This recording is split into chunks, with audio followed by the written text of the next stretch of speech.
Hi everybody, Paul J. at the Real News Network. If there was ever a moment that showed why we need the Real News Network, it was during the Baltimore uprising.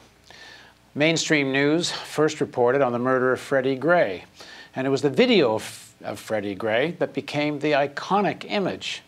That is, until the iconic image became the burning down of a CVS pharmacy.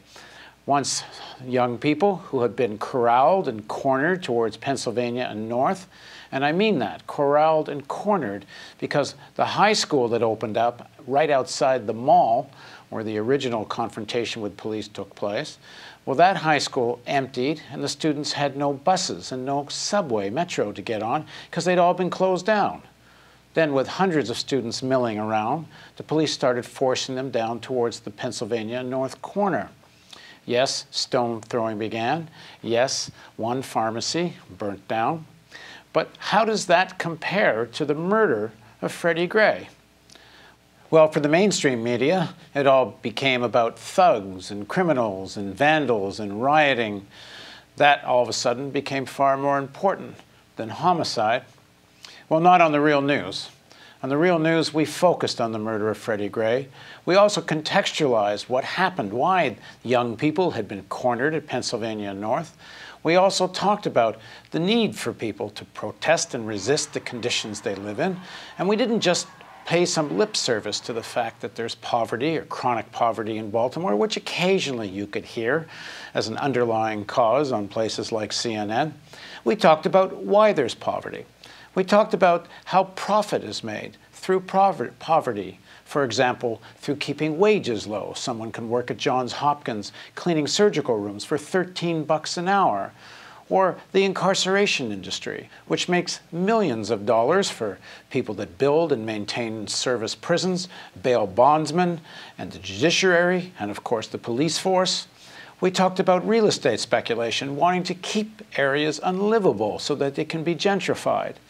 When you talk about systemic racism, when you talk about chronic poverty, it's about real stuff, not just some general labels. And on the Real News, we talked about this.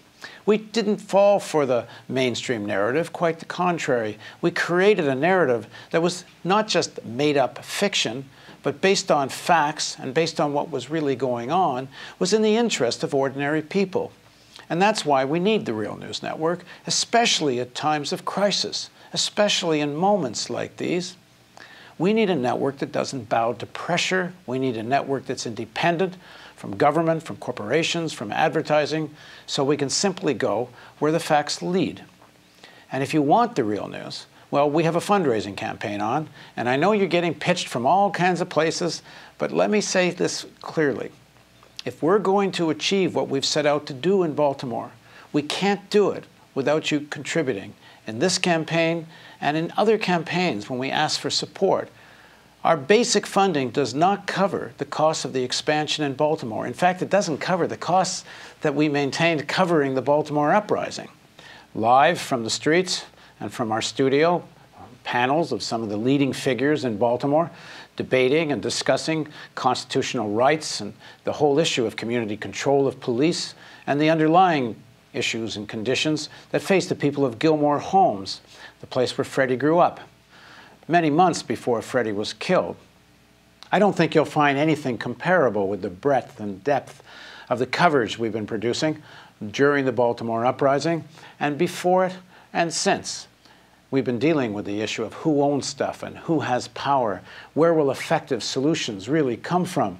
Because at the Real News, we think the most important news we do is about effective solutions and how people can get organized for change. Our objective in Baltimore is to win the local news market, to break through to a mass audience. Imagine if the Real News was watched by tens of thousands of people in Baltimore at a moment like the Baltimore uprising. It would be a game changer. Well, that game changer, if it takes place in Baltimore, can also take place in other cities. This is a model of what's possible, but it's not possible without you. Our spring fundraising campaign is on. For every dollar you donate, we get another dollar up to $100,000. If we don't meet our target this spring, we can't expand our Baltimore work. So please, with your support, help us make real news.